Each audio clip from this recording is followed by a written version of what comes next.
नमस्कार, सहर्ष स्वागत आहे सर्वांचं आपल्या यूट्यूब चॅनलवरती। महाराष्ट्रातील संजय गांधी निराधार अनुदान योजनेच्या लाभार्थ्यांसाठी अतिशय महत्त्वाची माहिती आपण व्हिडिओच्या माध्यमातून जाणून घेणार आहोत। एप्रिल हप्ता वाटप संदर्भातली माहिती आहे।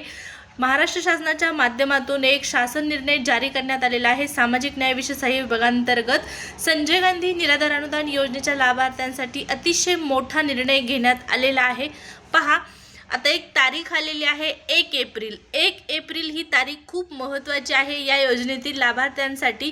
तारीख कशा संदर्भातली आहे, हप्ता वाटप होणार आहे या तारखेला का काय आहे, सविस्तर माहिती जाणून घेऊया।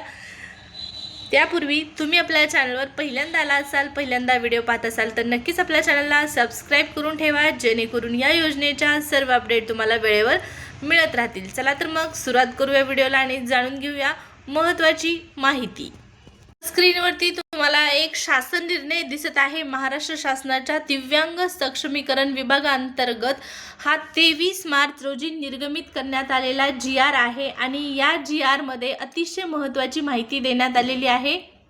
पहा, दिव्यांग सक्षमीकरण विभागामार्फत राबविण्यात येणाऱ्या विशेष सहाय्य योजना म्हणजेच कोणती योजना? संजय गांधी निराधार योजना, त्याचबरोबर दिव्यांग निराधार योजना, श्रावणबाळ सेवा दिव्यांग राज्य निवृत्ती वेतन योजना, इंदिरा गांधी राष्ट्रीय दिव्यांग पेन्शन योजना या योजनेकरता पहा आहरण व सविस्तरण अधिकारी तसेच नियंत्रक अधिकारी यांच्या घोषित करण्यासंदर्भातला हा शासन निर्णय जारी करण्यात आलेला आहे। आणि आता पुढे आपण जी माहिती पाहणार आहोत त्यामध्ये पहा 1 एप्रिल 2026 पासून दिव्यांग सक्षमीकरण विभागामार्फत राबवित येणाऱ्या विशेष सहाय्य योजना म्हणजे संजय गांधी दिव्यांग निराधार अनुदान योजना, त्याचबरोबर श्रावणबाळ सेवा दिव्यांग राज्य निवृत्ती वेतन योजना, इंदिरा गांधी राष्ट्रीय दिव्यांग पेन्शन योजनेच्या अंमलबजावणीसाठी महाराष्ट्र कोषागार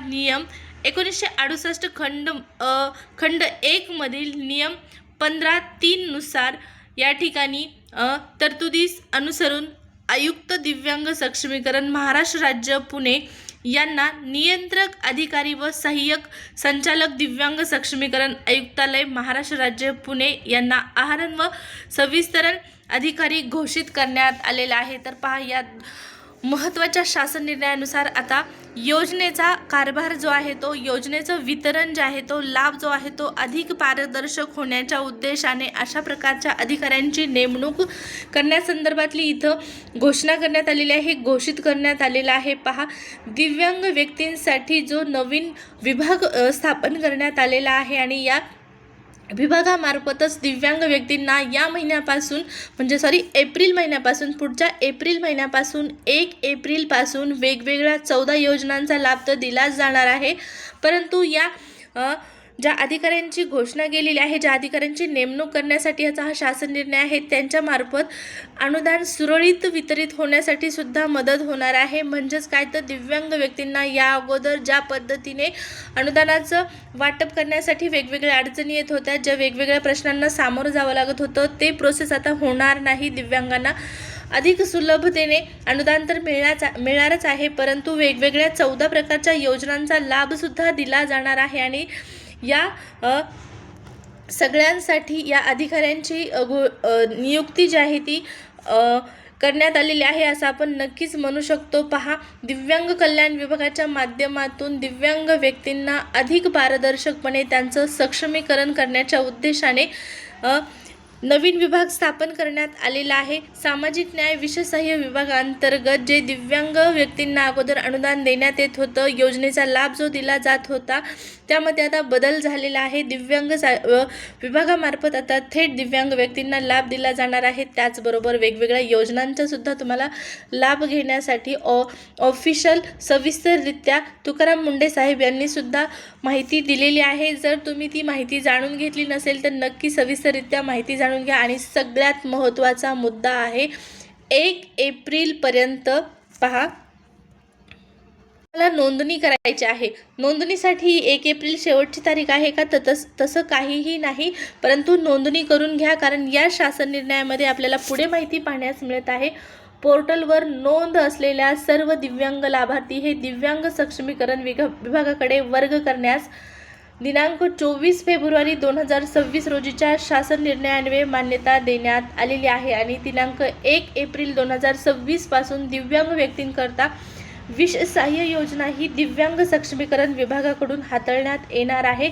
सदर योजनेची अंमलबजावणीसाठी आहारण व संवितरण अधिकारी व नियंत्रक अधिकारी घोषित करण्याची बाब शासनाच्या विचाराधीन होती आणि त्यानुसारच ही शासन निर्णय निर्गमित करून यासाठी मंजुरी मिळालेली आहे. अंमलबजावणी आता होत आहे. पहा, पोर्टलवर ज्या दिव्यांगांची नोंद आहे अशा सर्व दिव्यांगांचं सक्षमीकरण करण्यासाठी विभागाकडे आता त्यांना वर्ग करण्यात आलेला आहे किंवा वर्ग करण्यात येत आहे. 24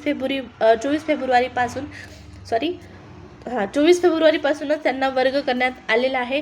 तर याचाच अर्थ असा आहे की दिव्यांग या अगोदर संजय गांधी निराधार अनुदान योजनेमध्ये जे दिव्यांग बांधव होते त्या सर्व दिव्यांग बांधवांचं आता या दिव्यांग सक्षमीकरण विभागाकडे त्यांना देण्यात आलेलं आहे, त्यांना वळवण्यात आलेलं आहे किंवा त्यांना वर्ग करण्यात आलेला आहे, जेणेकरून एका सेपरेट विभागामार्फत त्यांचा अधिक विकास, त्यांचं अधिक सक्षमीकरण करण्यासाठी मदत होईल. त्यामुळे कृपया करून ज्या दिव्यांग बांधवांनी आणखीनही दिव्यांग सक्षमीकरण किंवा दिव्यांग सहाय्यक पोर्टलवरती नोंदणी केलेली नसेल त्यांनी तात्काळ ही नोंदणी करा. एप्रिल महिन्यापासून तुम्हाला हप्ता जो आहे तो या दिव्यांग विभागाच्या माध्यमातूनच दिला जाणार आहे, ना की सामाजिक न्याय विशेष सहाय्य विभागांतर्गत. त्या अगोदरचा शासन निर्णय सुद्धा आलेला आहे.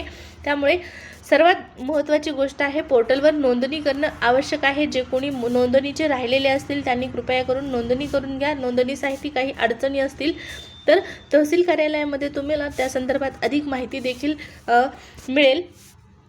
परंतु आजचा जो शासन निर्णय आहे त्यानुसार महत्त्वाची माहिती आहे, 1 एप्रिल पासून आता हा मोठा बदल या योजनेमध्ये झालेला आहे.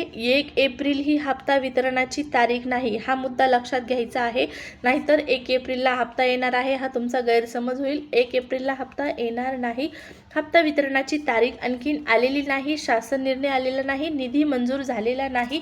जोपर्यंत निधी मंजूर होत नाही तोपर्यंत शासन निर्णय निर्गमित होत नाही आणि शासन निर्णय निर्गमित झाल्याशिवाय पोर्टलवरती मेसेज येत नाही. शासन निर्णय जरी समजा नाही आला तरी पण मेसेज येऊ शकतो, पण त्यासाठी अगोदर गरजेचं आहे ते म्हणजे हप्ता वितरणासाठी ठराविक पुरेसा निधी उपलब्ध होणे म्हणजेच निधी मंजूर होणं गरजेचं आहे. निधी मंजूर झाल्याशिवाय तारीख वगैरे काहीही पडणार नाही. जसा निधी मंजूर होईल, जशी तारखेसंदर्भात काही ऑफिशियल माहिती मिळेल ती तात्काळ तुमच्यापर्यंत पोहोचविण्यात येणार आहे व्हिडिओच्या माध्यमातून. त्यासाठी मी सुरुवातीला सांगितलेलं आहे. चॅनलला सबस्क्राईब करायला विसरला असाल तर नक्की चॅनलला सबस्क्राईब करून ठेवा व व्हिडिओला लाईक केलं नसेल आतापर्यंत तर लाईक देखील करा. भेटूया पुढच्या व्हिडिओमध्ये अशाच एका नवीन माहितीसह. तोपर्यंत धन्यवाद.